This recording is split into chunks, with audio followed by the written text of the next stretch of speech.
सौभाग्य आपका, परमेश्वर ने आपको इतना समय परमात्मा की चर्चा सुनने के लिए दिया। परमेश्वर कबीर जी ये हमारे सभी के पिता हैं, हमारे जनक हैं, हमें उत्पन्न करने वाले हैं। और हम यहाँ आगे इस काल के जाल में, काल के लोक में हमसे बड़ी भारी भूल बनी और अपने किए का दंड आज तक हम भोग रहे हैं।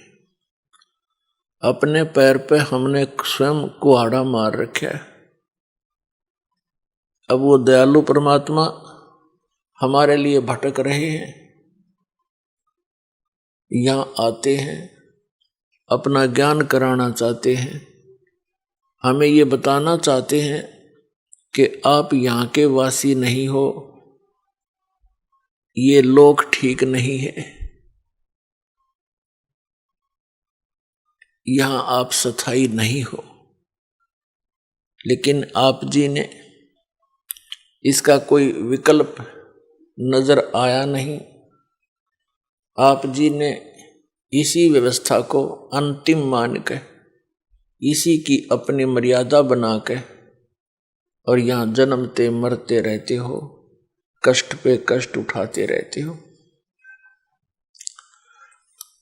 और कोई भी व्यक्ति नहीं चाहता मैं दुखी हूं, कोई नहीं चाहता मेरी मृत्यु हो, कोई नहीं चाहता मैं वृद्ध हूं, और सारा कुछ हो रहा है।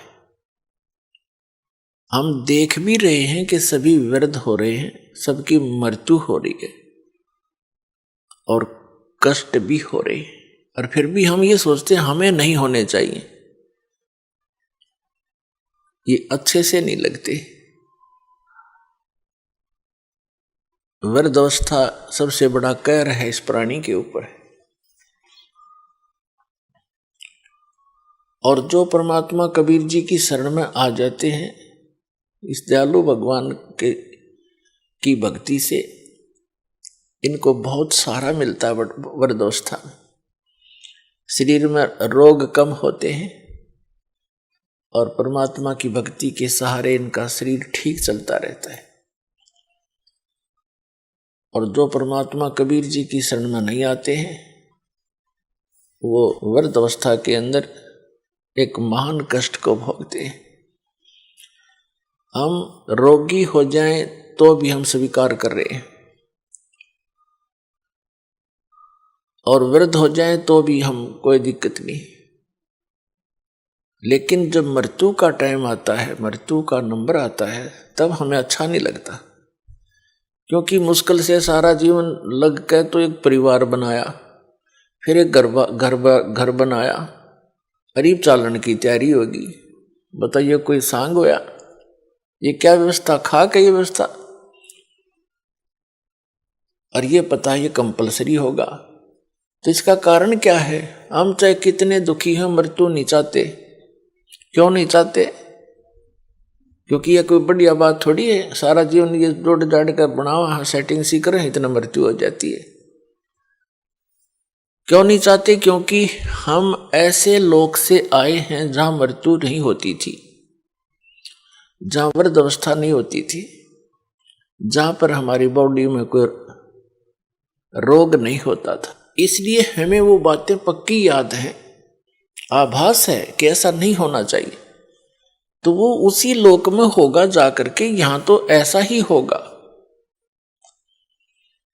कबीर साहब कहते हैं, साथी हमारे चले गए, हम भी चालन हारे,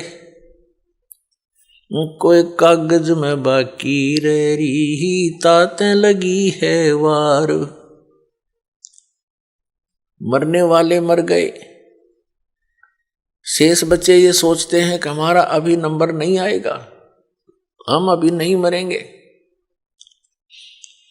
परमात्मा कहते हैं ये तो कोई कागज में शेष रह रही है तुम्हारी आयु, जिस दिन वो कागज पूरा होगा, 1 सेकंड ना लागे, जैसे वो गया ऐसे तुम भी जाओगे। एक बार पांचों पांडव महाभारत का जिक्र है। वन में वनवास काट रहे थे, 12 वर्ष का वनवास काट रहे थे। उनको प्यास लगी तो उनमें से एक सबसे छोटे ने, पांचों में से सबसे छोटे ने ऊपर चढ़कर वृक्ष पर इधर उधर देखा। उसको थोड़ी सी दूरी पर एक तालाब नजर आया। तालाब ही वहां पर जल स्रोत होते थे पीने, नहाने, धोने के उस समय में। तो नकुल सबसे पहले उस तालाब पर जल लेने के लिए पात्र लेकर गया। वहां आकाशवाणी हुई कि पहले मेरे प्रश्नों का उत्तर दे, फिर जल लेना। नकुल ने इधर उधर देखा, कोई दिखाई दिया नहीं। उसने जल भरना चाहा, वो वहीं पर मृत्यु को प्राप्त हो गया। कुछ देर इंतजार करके दूसरा गया। उसने देखा भाई तो मरा पड़ा है, प्यास से मर गया। उसने सोचा जल पानी ले चलता हूं, उन शेष का तो जीवन बचाऊं, वो भी बहुत प्यासे हैं। आकाशवाणी उसी प्रकार हुई कि पहले मेरे प्रश्नों का उत्तर दे, पीछे जल लेना। उसने भी अनदेखा करना चाहा, वह भी मृत्यु को प्राप्त हो गया। ऐसे ऐसे चारों के चारों चार मृत्यु को प्राप्त हो गए। पांचवा जब युधिष्ठिर स्वयं गया कि भाई आए नहीं, क्या बात है, देखूं जा करके। उसने देखा सब मृत्यु को प्राप्त है। उसने सोचा ये तो प्यास से मर गए, मरूंगा मैं भी, जल तो पी लूं, ये शौक तो हो ही गया। उसने भी पात्र उठाने की चेष्टा की जल के लिए। तभी आकाशवाणी हुई कि मेरे प्रश्नों का उत्तर दे, बाद में जल लेना, नहीं तो तेरे भाइयों जैसी हालत तेरी हो जाएगी।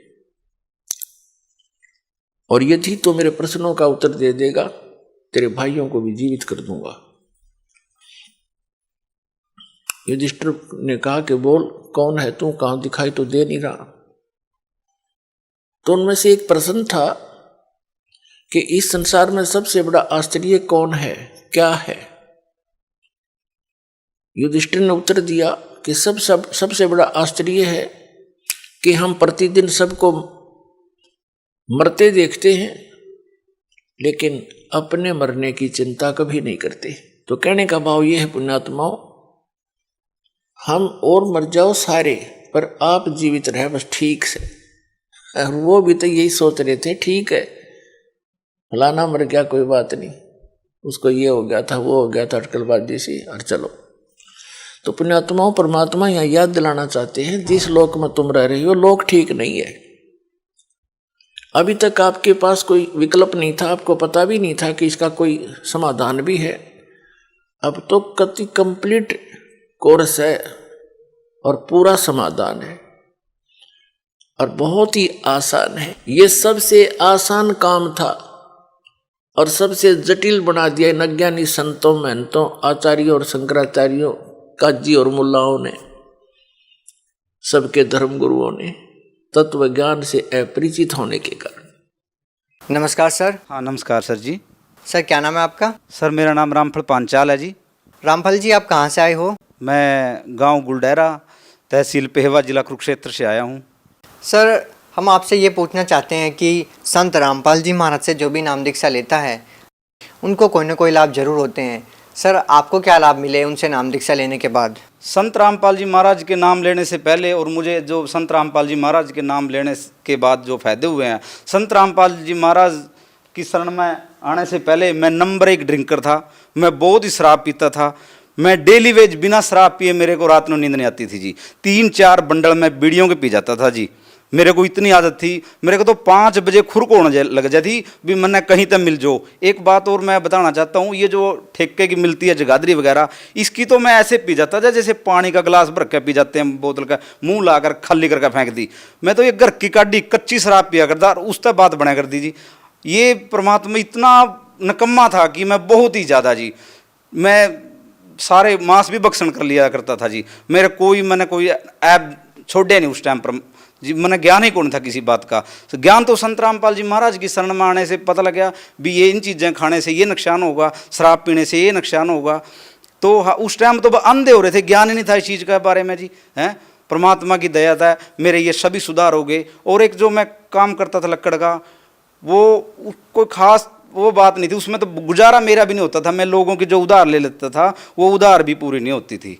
बस मेरे के मैंने कहा 2000 रुपये किसी से उधार लिए, वो भी 1 साल नहीं उतरने। घर का गुजारा तो बहुत दूर की। मेरी इतनी स्थिति डाउन थी कि मेरे घर जो कि कोई प्राहुणा, कोई रिश्तेदार आ जाए ना, कोई मेहमान, मंजा बैठने के लिए नहीं था।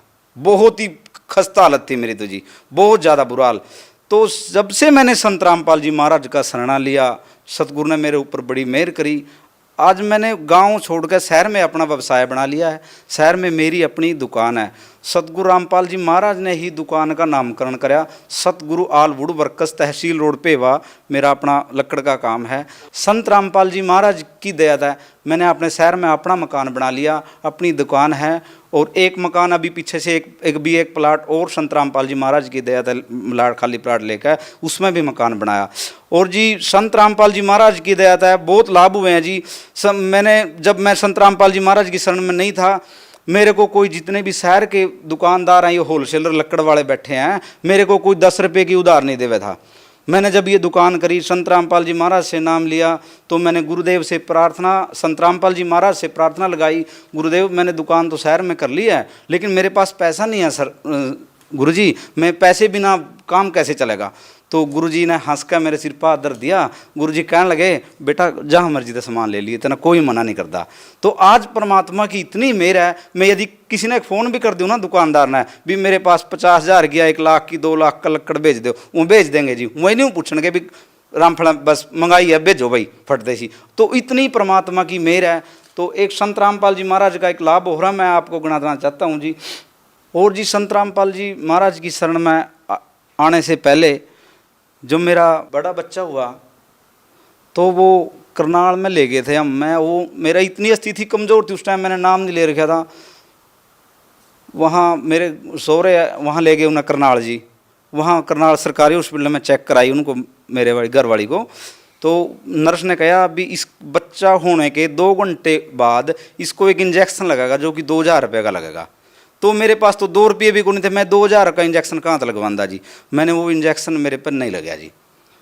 तो ऐसे ही फिर 4 साल मान ले बाद बच्चा गर्भ ठहरा तो ख़राब हो जाता, गर्भ ठहरा ख़राब हो जाता जी, गर्भ नहीं रुका था। तो आज परमात्मा की दया है, मेरे पे एक 5 साल का बच्चा है। तो मालिक ने आज 2 बच्चे ठीक ठाक हैं, मालिक की दया है। धन्यवाद जी। सत साहेब।